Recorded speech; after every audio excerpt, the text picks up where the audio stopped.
What are some of the ways you've been able to, bring in revenues to the business? Yeah, definitely. We made use of grants.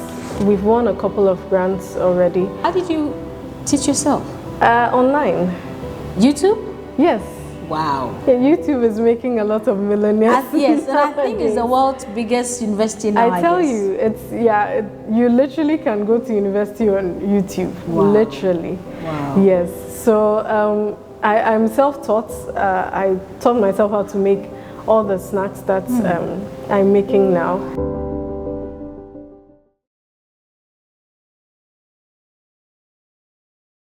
Time again on The Entrepreneur, and we are still bringing you more stories of entrepreneurs doing amazing in their fields to help you and I in our own entrepreneurial aspirations and dreams. My name is Esther Educhumua, your host. Thanks to Joyce Wigs and Beauty Avenue for my beautiful makeup and hair, and to Grandeur Couture for my wonderful outfit. This show is brought to you by Alpha Park Natural Mineral Water. It's refreshing, full of life. And Sanji Global, our location partner. We are going to be sharing the story of a very visionary entrepreneur who is in the agribusiness space doing amazingly well. I'm going to tell you more about what she's doing and how she is impacting our economy right after this break. Please stay with me, don't go anywhere. Thank you.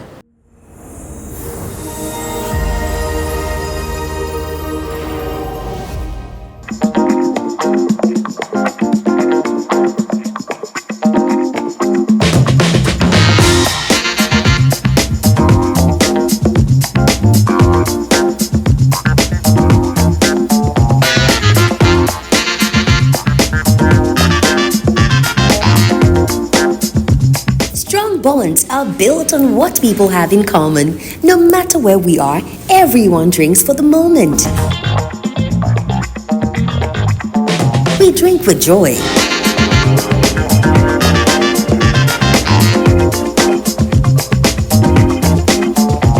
We drink healthy. But have everlasting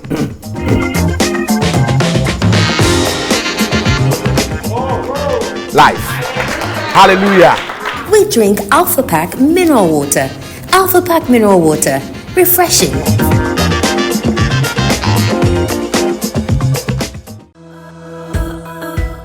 Get inspired daily as Lady Counselor Mercy Ajimai takes us through life-changing quotes from God's servant, Pastor Ajimai Elvis. This would set your life on course every day. The question is, will you as a husband beat yourself? Will you abuse yourself? Will you hurt yourself? Why will you do that to your wife? You can be in a relationship and you will still feel lonely. This can cause you to have many best friends, many besties around you, thinking they can be the answer to your loneliness. What you fear will rule over you and probably destroy you, even if God has said otherwise.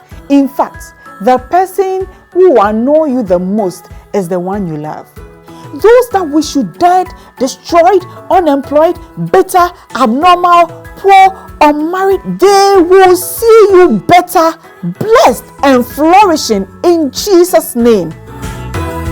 Experience the Word of God concerning your marriage, destiny, and your daily life in an exciting and interactive session with Lady Counselor Mercy Ajimai on Daily Capsule.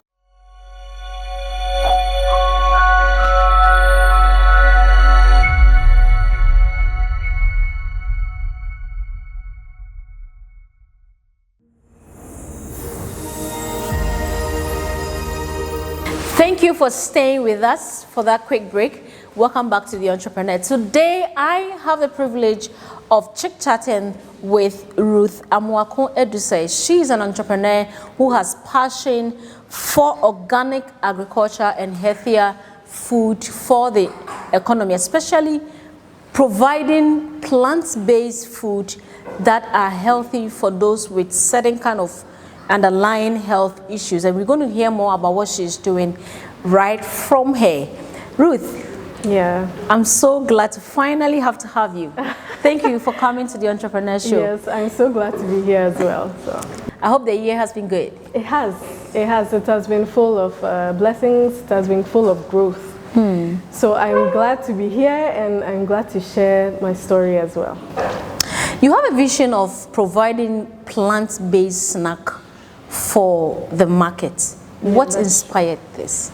Okay, so I will start from the top of the story. Okay. So I was studying in the Netherlands for my master's degree in organic agriculture. And towards the end of my study, I switched to a plant-based diet. Okay. And I came back to Ghana. I could cook the food myself, but when it came to like snacks and things, I couldn't find options. The options I found were like plantain chips, which is not the healthiest snack to have. And then there were other snacks which were also plant-based, but they were very expensive.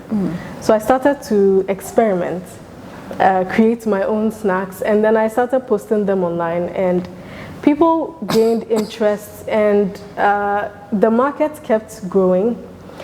But as it grew too, I realized something, that people were not necessarily looking for vegan snacks per se, but they were looking for healthy snacks. So then we started to toe that line and make sure that whatever we produce is healthy.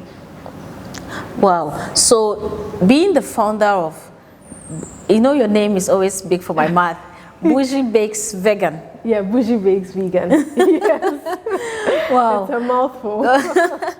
You know, right? Yeah. So being the founder for, so to say, an uncharted path, how was starting up like? What were some of the early challenges you faced, knowing that almost every snack out there, is sugary, and there's this notion that, you cannot have a snack without sugar in it. What were some of the earlier challenges you faced? Okay, so first, the main challenges were the misconceptions.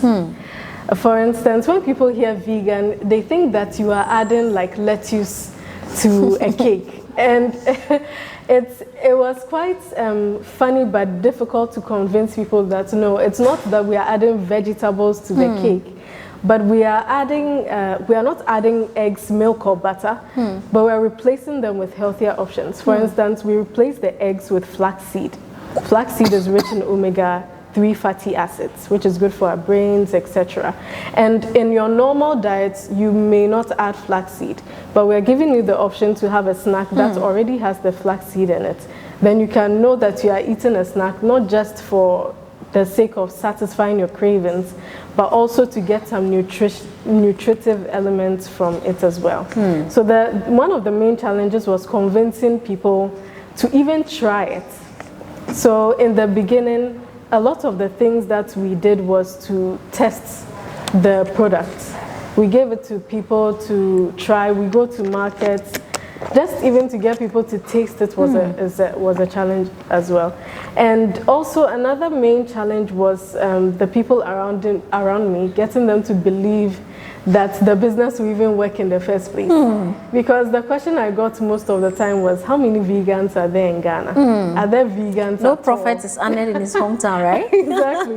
Are there vegans at all? You're wasting your time, it won't work. But I'm glad to say that after 2.5 years, I think I've proved the naysayers that it does work. That there is a market for vegan snacks. There's a market for healthy snacks. And there are vegans out there.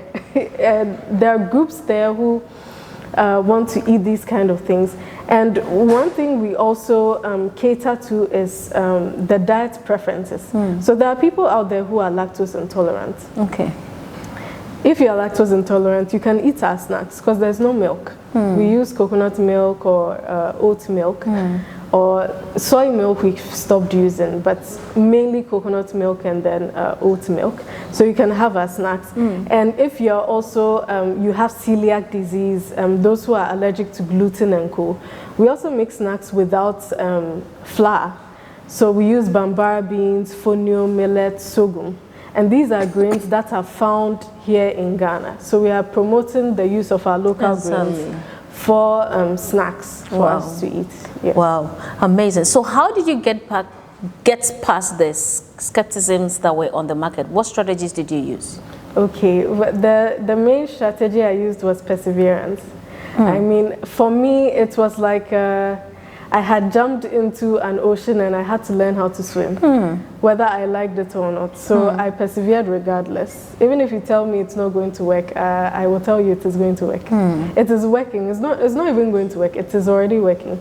So I just kept pushing, and I believe that some paths I took in the beginning helped. I joined a lot of incubation programs.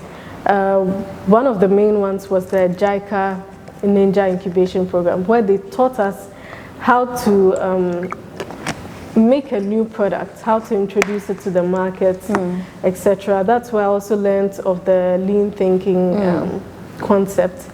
And they pushed us to test the markets as well. That's one of my main focus, to keep testing the market, to see what people like, then you go along those lines. Amazing. I must say that those who were talking about finding the right customers probably had some genuine concerns, because it looks like those vegans themselves are not well known. So one will ask, how did you identify these people who were your targeted, market for what you're doing? Okay, that is indeed, it's a tricky question, because it looks like there aren't vegans, but then there are people looking for this product. Yes, I posted online and I realized that people would come. Okay. So the need was there. Even though it wasn't being spoken out loud, I knew there was a gap in the market, and then testing the market helped us to know that indeed there is a gap to be filled there. And when I looked around, I did a market survey, a small one, when I came back to Ghana, and I realized that the options were not there. So if you had any of these ailments or diet preferences, you really had nothing to eat. Even as and now, if we should go for an event, the chances that you would get anything vegan there, or anything that doesn't have maybe milk or flour or sugar or something, is very low.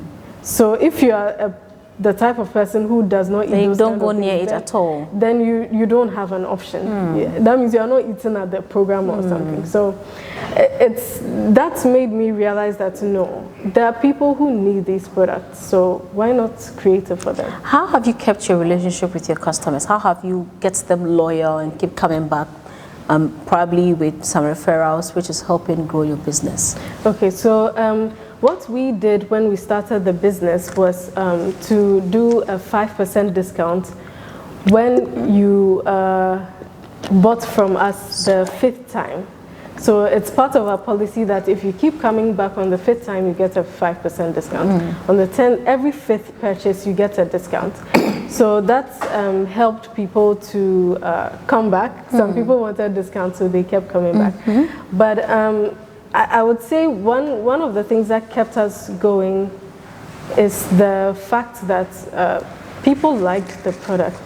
Yeah, I see something you do on social media, and I really like. You do a big cake and then you slice them, so that even if your pocket cannot buy a full cake, you can still buy a slice, and I'm sure it's really contributing to the number of people that can buy your cake. That is what are some of the channels you've used to reach out to your customers, deciding on when, where I want to sell, and those ones that have helped you grow to this point? Okay, so for us, social media is our biggest platform.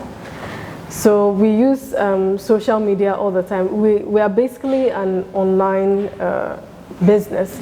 It's recently that we started our storefront, which is still in the pipeline. Oh, yeah. I'm excited it will be out before the year ends. Oh, so what are some of the channels you've used to reach your customers? I mean, knowing that they are not so loud, or they are not part of the bigger population, as we all know. Right, so our main channel is social media, which we use to get people to come and buy our stuff. But also we use the vegan groups Okay. We joined some of those groups to get closer to our customers. And also we do a lot of exhibitions. All right. We go to the Green Butterfly Market. There are other markets that we participate in so that we get closer to our customer to understand them. So mainly those are the channels that we use. And do you have a physical shop that people can walk in and buy? Yes, so recently we are just putting up a small shop which should be ready. Oh. Yes, exactly. Wow. Yes. That's amazing. So let's talk about your revenue streams.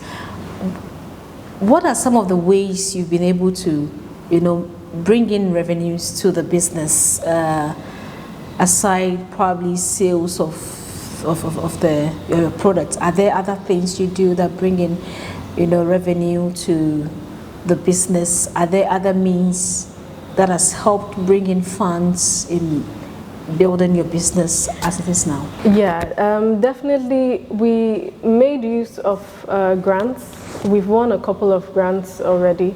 The first one was from JICA, the Ninja program. The second one was from Orange Corners. That's a grant and a loan facility that is from the Netherlands government.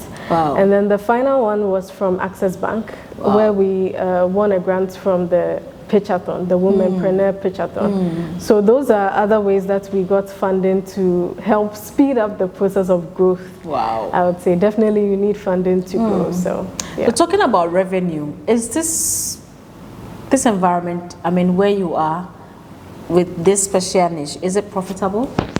Yeah, that's an interesting question people ask. Definitely, I would say it is profitable. In my perspective, almost every business is profitable. It depends on how you manage it. So, yes, it is profitable. If you work your numbers well, you price well, yes, it does make money. Yeah.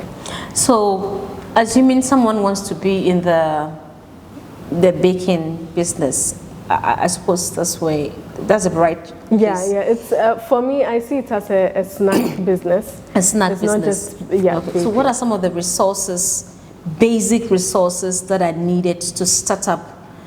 Probably somebody's watching and wants to start doing some snacks like pies and small chops. What are some of the basic tools they need to be able to start with? Well, for me, I started from my mother's kitchen. So if you have something as basic as a small oven, sometimes if you're really hard pressed for cash and co, you don't even need an oven. Trust me, your co-pot can do it. If you have a co-pot and a very big bowl, you can simulate an oven. Whoa. In a co-pot. Yes, you can. That's if you are really hard pressed, but of course as you grow then you can get a small oven.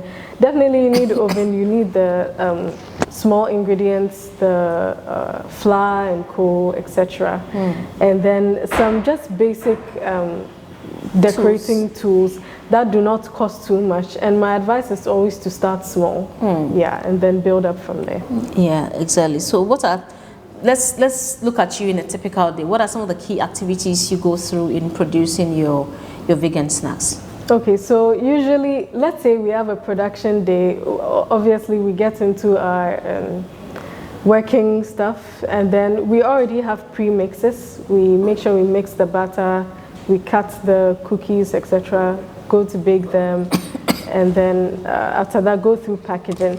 Usually, we bake fresh. Okay. So if you order like for something today, if you want to get something for today, we bake it in the morning. So normally in the mornings we are baking mid-afternoon or just the early afternoon, we are packaging and then we are sending the items out. Do you do mass production or order-based production? So that's the unique thing about our business. We do both. Whoa. Yes.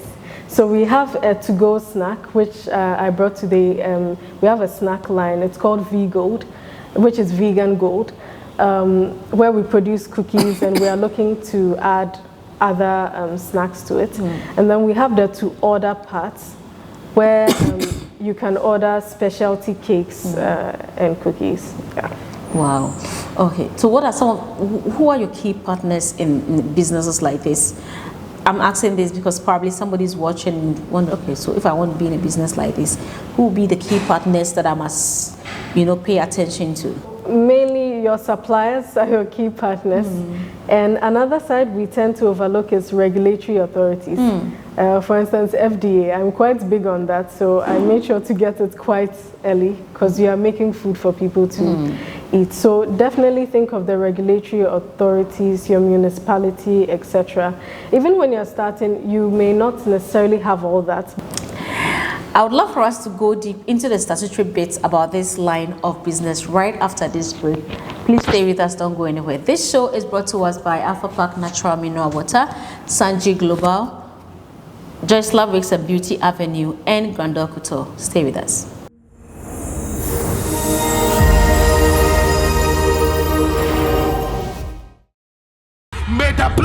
Join us every Friday at 5:30 p.m. at Grace Mountain's Supernatural Arena for an unforgettable evening of praise, worship, and divine encounter. Experience the supernatural presence of God and transform your life. Bring your friend, bring your faith, and get ready for a life-changing experience. We look forward to worshiping with you in spirit and truth.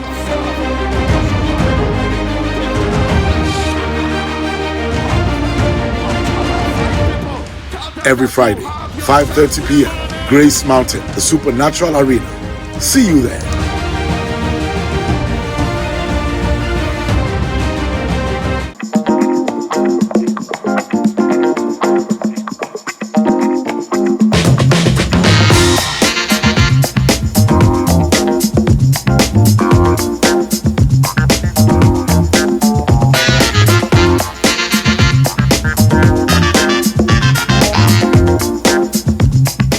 Bonds are built on what people have in common. No matter where we are, everyone drinks for the moment. We drink with joy.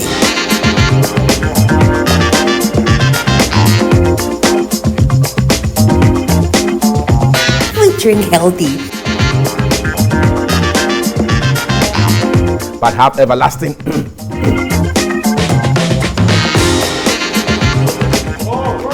life. Hallelujah. We drink Alpha Pack Mineral Water. Alpha Pack Mineral Water. Refreshing.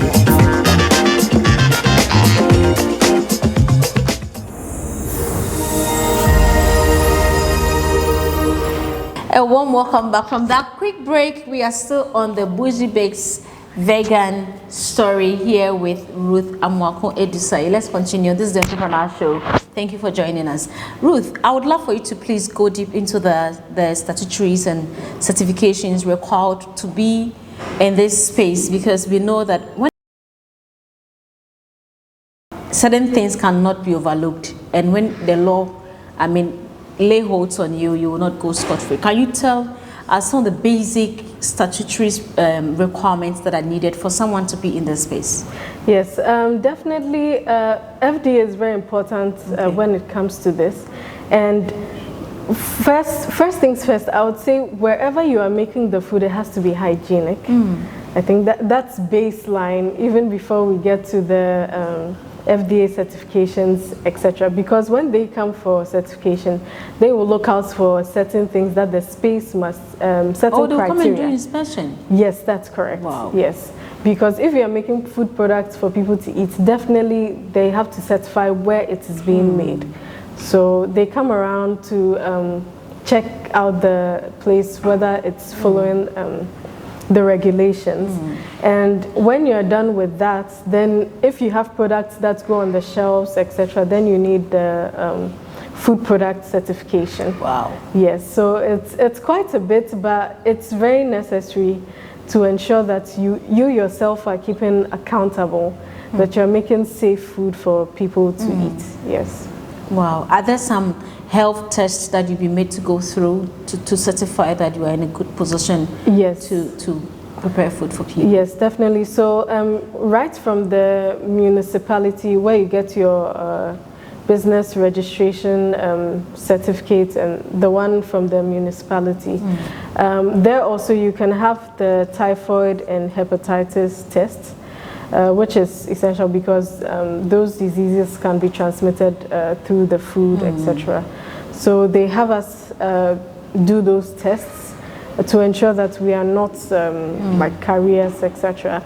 And when you pass that, that's when you can get your facility certified. Wow. You and all your workers, all those who come in contact with the food, have to do that testing. So it's a quite thorough process. And is there a certain kind of schooling you have to go to before you can, you know, come out and do some snacks, or just some practical learnings are enough for you to go? Okay, personally, I always say this, I'm not a baker. I've never been to catering school. I don't even know the way to a catering school here. So I'm self-taught. Wow, how did you teach yourself? Online. YouTube? Yes. Wow. Yeah, YouTube is making a lot of millionaires. Yes, and I think it's the world's biggest university now. I tell you, it's you literally can go to university on YouTube. Wow. Literally. Wow. Yes. So I'm self-taught. I taught myself how to make all the snacks that I'm making now. Impressive. And yes, like I keep saying, for me, the main thing is to reiterate, keep doing it till you get it right. Wow. And that's how we've grown. I want to touch about money bits. Okay. You were, I mean, for lack of a better word, graced enough to have some fundings. But before the fundings came in, how did you start the business? Yeah. So that's one. How did you fund the business? And then how do you manage your cost structure to ensure profitability and sustainability of the business? Okay. So initially, before any funding, I bootstrapped. Okay. So bootstrapping is when you are using your own money to fund the business. And like I mentioned, I started from my mother's kitchen. Okay. So I didn't start with anything fancy. Okay. I made sure just basic things to be able to get the minimum products that you need, right? Sometimes you feel like when you are starting a business, you need to like get big machinery and have everything big, and if you start that way, then when you, God forbid, when you fail, then you fail so really hard. So when you start smaller and then you build from there, it's much easier, and that's when you can use your own funding or even funding from friends and family, not something too big that people cannot part with. And how are you managing your cost structure to ensure at least you break even or you make some profits to keep the business going? Right, that's very critical as well. So we use an app to keep track of our finances. Every expense goes in there, every purchase goes in there. And for us, for instance, with everything that you buy from us, you get an invoice. And if you want a receipt, you get a receipt. So we have track of every money that is coming in and going out. And also, when it comes to pricing our goods, we don't just say, yeah, I spent this, so I'm adding 10 CDs. No. We have a structured cost structure, which has many levels from the primary products, the cost of the primary products, the profits, something for the employees, miscellaneous. We have a structure for all of that. So by the end of the day, the price that we are charging you, we make sure that it includes, we factored in everything that actually goes into it, whether direct or indirect. Amazing. Amazing. And I'm sure this has really helped your business come this far. Wow. So looking at that, how has networking helped your business? Is it key in entrepreneurship? You cannot overemphasize it because without people, your business is going to struggle. Wow. The truth is you can't do everything yourself. You need people, you need to be connected to other places, to other markets. One person can open a door that can take your business to 10x, etc. So networking, I cannot underestimate it. So it's good to open yourself up to programs, events, meet people, talk to them about your products, etc. Wow. I'm sure you've done a lot of customer education, because by the time you started, there were a lot of mates and there were not much people in this space. I mean, now there are some people, imagine. What is the importance of customer education especially when you are, going through or starting something that is uncharted, the undefined paths? Yeah, definitely it's very important because sometimes, for me, I'm quite big on that because with food, people sometimes have allergies. They may not know what exactly they want. So it's good to give information on what you are providing them so that if it suits you, fine, you can have it. If it doesn't suit you, then at least you have the information. For instance, we have a website as well that you can buy items from, and all the ingredients are listed there. So if you know you don't take any of them, then you don't purchase it, or at least I'm not liable. At least I gave you the information. So That's good. So how have you managed growth? I mean, you are not where you started from, your mother's kitchen, and now you've put up some structure to house the business. How have you managed, your scaling up, and what advice would you give to people who are now starting or thinking to start? What are some of the things that you think has worked for you to be able to move from where you started and brought you to where you are? Okay, it's mainly doing things incrementally. Yes, so like when you start, you add a bit, That way, if at any point you added something wrong, the shock of it does not destroy everything else, because it was little bit by little bit. So for me personally, that's how I'm growing. I'm growing a little bit incrementally, and when I feel that it's stable, or the indicators show that the business is stable enough and can grow exponentially, then I can rapidly grow. So I would say just do it incrementally until you make sure you have a strong foundation before you grow. When we commenced, you talked about the fact that you were able to prove the naysayers that what they're saying is not true by the results you're getting, which means that you've been able to show some level of resilience. Right. So how can you share some of the things you've done that depicts resilience? I mean, especially facing challenges, how have you been able to overcome them? What was your mental state when you were dealing with some of these things? What were some of the things you did? Were you talking to people? Were you just encouraging yourself? How do you build resilience as an entrepreneur? Right. Okay, so I'm grateful for some people who are around me. I surround myself too with entrepreneurs. Wow. They understand what it means to be an entrepreneur, and also what it means to stay on an uncharted path, as you mentioned.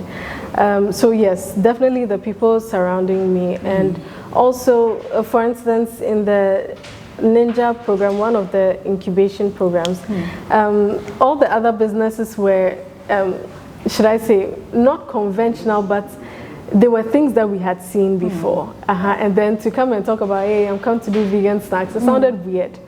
But it didn't stop me. I just kept on pushing and pushing. I don't give up that easily.